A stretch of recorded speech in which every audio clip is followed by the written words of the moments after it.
నమస్తే, welcome to ప్రస్తుతం మనతో పాటు బీజేపీ సీనియర్ నాయకులు రేవంత్ రెడ్డి గారు సార్ మాట్లాడు. సార్ చెప్పండి, 10 సంవత్సరాలు కంప్లీట్ అయిందంటే విజయోత్సవాలు చేయబోతున్నారు. ప్రతి జిల్లా తిరుగుతా ఉన్నారు.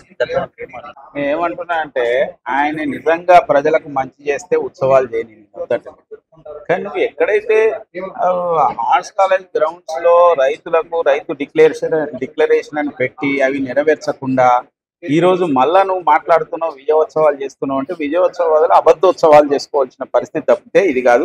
నువ్వు చెప్పిన మాటలు నెరవేర్చడంలో వైఫల్యం చెందావు. అలాగే మూసీ విషయంలో మన కిషన్ రెడ్డి గారు వచ్చిన సందర్భం ఒక్కరోజు ఉండే పడుకోలేకపోయారు. అక్కడ మా పేద ప్రజలు ఎందుకు అర్థం చేసుకోవాలి, ఏదో ఒకటి మీరు ప్రజలు రెచ్చగొట్టే ప్రయత్నాలు చేస్తున్నారు ఎందుకని అంటారు. ఇదే ముఖ్యమంత్రి గారు కాంగ్రెస్ నాయకులు అన్నారు, ఒక్క రోజైనా మీరు మూసీ దగ్గర పడుకోండి అప్పుడు తెలుస్తుంది అన్నారు. మేము ఒక్కరోజు పడుకున్నాం, మేము చెప్తున్నాం అక్కడ మూసీ యొక్క ప్రజల యొక్క కష్టాలు చెప్తున్నాం. వాళ్ళు కష్టపడి సంపాదించుకునే యొక్క ఆస్తులను కూలగొట్టి రియల్ ఎస్టేట్ వాళ్ళకు బడా బాబులకు కాంట్రాక్టర్లకు ఇస్తాను నువ్వు అంటున్నావు. అది సరి అయింది కాదు. మూసీని శుద్ధి చేయి, మూసీని అభివృద్ధి చేయి, మూసీని సుందరీకరణ చేయి, కానీ పేద ప్రజల ఇండ్లు కూలగొట్టొద్దని మేము అంటున్నాం. ఇవాళ దానికి నువ్వు చర్చకు సిద్ధమైతే మూసీ దగ్గర నువ్వు పాదయాత్ర చేయి, అక్కడెక్కడో కాదు ఇక్కడ చేయి, అప్పుడు తెలుస్తుంది. మేము ఉంటాం, మీరు ఉంటారు, ప్రజలు ఉంటారు, మీడియా ఉంటుంది, అందరి ముందట పాదయాత్ర చేయి, అక్కడ ఏందో తెలుస్తుంది, నువ్వు చెప్పే ముచ్చట ఏందో తెలుస్తుంది. అలాగే లగచర్ల విషయానికి వస్తే సురేష్ గారు అరెస్ట్ చేసిన పరిస్థితి, బీఆర్ఎస్ నాయకుడైన సురేష్ గారు అరెస్ట్ చేసిన ఎందుకు కేటీఆర్ దగ్గరికి ఎందుకు రాలేకపోతుంది ప్రభు? నేను అదే చెప్తున్నా, కేటీఆర్ కానీ బీఆర్ఎస్ కానీ కాంగ్రెస్ కానీ లోపాయికారులు ఒకటే. వాళ్ళు గతంలో ఒకటే, ఇప్పుడు ఒకటే.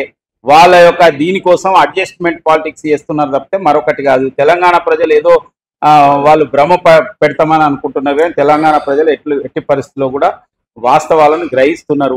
నువ్వు చెప్పిన యొక్క మాటలు నెరవేర్చలేదు కాబట్టి, చెప్పిన వాగ్దానాలను వాటిని పూర్తి చేయలేదు కాబట్టి ఇవాళ మా మధ్యనే రాజకీయం రావాలి, కాంగ్రెస్ కాకపోతే బీఆర్ఎస్, బీఆర్ఎస్ కాకపోతే కాంగ్రెస్ రావాలనే యొక్క దీంతో కుమ్మక్కు రాజకీయాలు చేస్తున్నారు. కానీ ఇవాళ ప్రజలు అందుకోసమే మొన్న పార్లమెంట్ ఎన్నికల్లో భారతీయ జనతా పార్టీకి ఓటేషన్లు. ఇవాళ రాబోయే రోజుల్లో కూడా ఈ రెండు పార్టీలను కాదని బీజేపీకి మద్దతు ఇవ్వాలని ఆలోచిస్తున్నారు. అందుకోసమే రాష్ట్రంలో గణనీయంగా లక్షల సంఖ్యలో భారతీయ జనతా పార్టీలో ప్రజలు చేరుతున్నారు. దీన్ని చూసి ఓర్వలేకనే ఇవాళ ఈ యొక్క రేవంత్ రెడ్డి ఈ విధంగా మాట్లాడుతున్నారు. తెలంగాణ కాంగ్రెస్ ప్రభుత్వం వచ్చిన తర్వాత చాలా జరుగుతా ఉన్నారు, రైతుల విషయంలో కావచ్చు, నిరుద్యోగుల విషయంలో కావచ్చు. ఎందుకు బీజేపీ కొంచెం సైలెంట్ గా, ఈ ప్రభుత్వం వచ్చాక సైలెంట్ గా ఉందని చెప్పి బయట ప్రచారం నడుస్తుంది, దాని గురించి ఏం మాట్లాడు అంటే కేవలం మీడియాలో వైలెంట్ గా ఉన్నారు బీఆర్ఎస్ పార్టీ వాళ్ళు, కానీ నిజంగా ప్రజలలో అగ్రెసివ్గా ఉన్నది భారతీయ జనతా పార్టీ. రైతుల గురించి ఉద్యమం చేసింది మేము, తర్వాత మూసీ గురించి ఉద్యమం చేసింది మేము, అదేవిధంగా గ్రూపు దీని గురించి ఉద్యమం చేసింది మేము. ఇవాళ ప్రజల దగ్గరికి రైతుల కష్టాలు వచ్చినాయంటే కొనుగోలు కేంద్రాల దగ్గరికి పోయింది మేము. బీఆర్ఎస్ కేవలం పత్రికలల్లా వాళ్ళు కొట్లాడుకోవడం తప్పితే వీళ్ళు ఏం చేస్తున్నారని నేను అంటున్నాను. వాళ్ళు చేసింది ఏమిటి? ఇవాళ భారతీయ జనతా పార్టీకి అందుకోసమే ఇవాళ లక్షలాది మంది బీజేపీలో చేరుతున్నారు. ఈ రెండు పార్టీలకు ఒక ప్రత్యామ్నాయంగా భారతీయ జనతా పార్టీని ముందుకు తీసుకుపోవాలనే ప్రజలు ఆలోచిస్తున్నారు. అందుకోసమే ఇవాళ లక్షల మంది బీజేపీలో సభ్యులుగా చేరింది.